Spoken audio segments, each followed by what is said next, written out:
Salve, perkenalkan nama saya Christopher Pontius dari kelas PKK 4 semester 6. Di sini saya akan menjelaskan tentang Arianisme dan Nestorianisme dan bagaimana gereja memerangi atau melakukan perlawanan terhadap ajaran sesat ini. Arianisme diambil dari nama pendirinya Arius pada tahun 270 sampai 330 Masehi, salah satu pemimpin gereja Alexandria. Nah, Arius ini merupakan pemimpin dari gereja Alexandria. Ajaran Arius ini, dia menolak tentang keilahian Yesus. Ia mengatakan bahwa Yesus hanyalah manusia biasa dan hanya Allah Bapa sajalah Allah. Nah, pengaruh ajaran Arianisme ini begitu besar, antara 300 Masehi sampai 500 Masehi, sehingga 4 konsili gereja harus diadakan guna memerangi penyebarannya.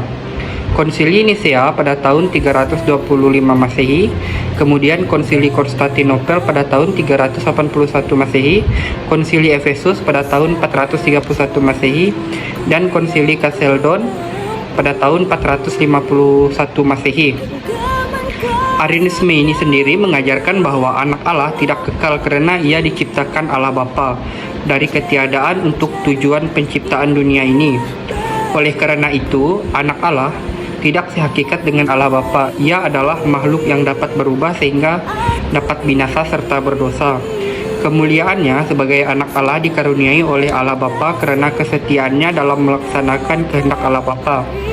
Nah, Arianisme ini dikutuk sebagai ajaran sesat dalam sinode di Alexandria pada tahun 320 Masehi dan kemudian dalam konsili Nisea tahun 325 Masehi. Kemudian ajaran yang kedua yaitu tentang Nestorianisme. Nestorianisme ini dipelopori atau didirikan oleh Nestorius. Nestorius ini merupakan seorang imam yang berasal dari sekolah Antioquia, namun kemudian menjadi patriark di Konstantinopel. Nestorius ini dia mengajarkan bahwa Yesus dilahirkan dari perawan Maria hanya sebagai manusia biasa. Oleh karena itu, manusia hanya bisa disebut Bunda Yesus dan maksimal Bunda Kristus atau Christotokos, dan ia menolak Maria sebagai Bunda Allah atau Theotokos. Nah, gereja melawan ajaran Arianisme. Beberapa tokoh utama yang gigih membela iman Kristiani adalah Athanasius dari Alexandria pada tahun 296 sampai 373 Masehi, kemudian Basilius Agung pada tahun 329 sampai 379 Masehi, kemudian Gregorius dari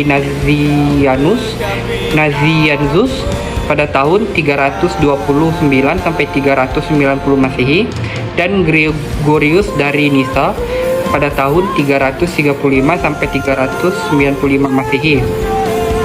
Nah, Arianisme ini berkembang luas di dunia Kristen dan menyebabkan perpecahan dalam doktrin gereja, sehingga 4 konsili ekumenis diadakan untuk menentangnya. Yang pertama ada Konsili Nisea pada tahun 325 Masehi, menegaskan bahwa Kristus adalah homoousios atau sehakikat dengan Bapa. Kemudian Konsili Konstantinopel pada tahun 380 Masehi memperkuat keputusan tersebut dan menegaskan keilahian Roh Kudus. Selanjutnya Konsili Efesus pada tahun 431 Masehi dan Konsili Chalcedon pada tahun 451 Masehi menyempurnakan ajaran tentang Kristus dan menolak Arianisme serta ajaran lain yang dianggap menyimpang. Nah, dalam perjuangan melawan Arianisme ini, Athanasius dari Alexandria menjadi tokoh utama yang menentang ajaran ini dengan teguh. Ia berpegang pada konsep homoousios, yaitu bahwa Yesus memiliki keilahian yang sama dengan Allah Bapa. Sementara itu, dalam perlawanan terhadap Nestorianisme, tokoh-tokoh utama yang membela iman adalah Cyrillus dari Alexandria pada tahun 376 sampai 444 Masehi dan Paus Celestinus I yang memimpin Konsili Efesus pada tahun 431 Masehi.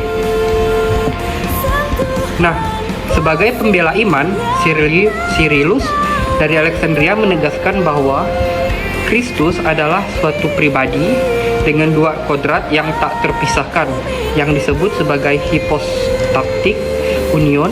Selain itu, konsili Efesus pada tahun 431 Masehi yang dipimpin oleh Paus Celestinus I secara resmi menolak Nestorianisme dan menegaskan bahwa Maria adalah Theotokos karena Kristus yang dilahirkan adalah Allah yang menjelma.